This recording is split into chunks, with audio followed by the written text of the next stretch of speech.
शहादा शहरात चोरीचं प्रमाण वाढत असल्याने पोलिसांच्या कार्यप्रणालीवर प्रश्नचिन्ह उभं राहत आहे. अशा संधीसाधू चोरट्यांचा बंदोबस्त करण्यात यावा अशी अपेक्षा शहादा वासियांतर्फे केली जात आहे. शहादा शहरात चोरी ही नित्याचीच बाब झाल्याने शहादा शहराला चोरीचं माहेरघर म्हणून बोललं जात आहे. कारण सक्रिय चोरट्यांमार्फत रोज कुठे ना कुठे चोरी होत आहे.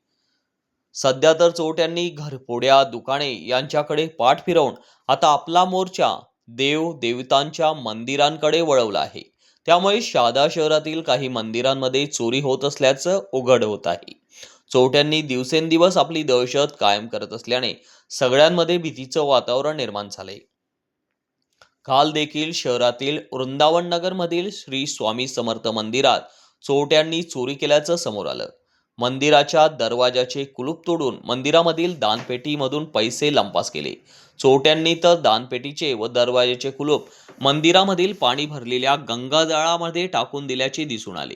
ही घटना सकाळी मंदिराचे पुजारी मंदिर उघडण्यासाठी आले असता तेव्हा त्यांच्या निदर्शनास आली. विशेष बाब म्हणजे चोरट्यांनी चक्क आपण चोरी केली असल्याचे चित्र सीसीटीव्ही कॅमेऱ्यात दिसू नये म्हणून चोरट्यांनी सीसीटीव्हीचे डीव्हीआर देखील सोबत नेले. या घटनेची माहिती मिळताच शहादा पोलीस स्टेशनचे सहाय्यक पोलीस निरीक्षक संदीप वाघ व त्यांच्या पथकाने घटनास्थळी जाऊन पाहणी केली.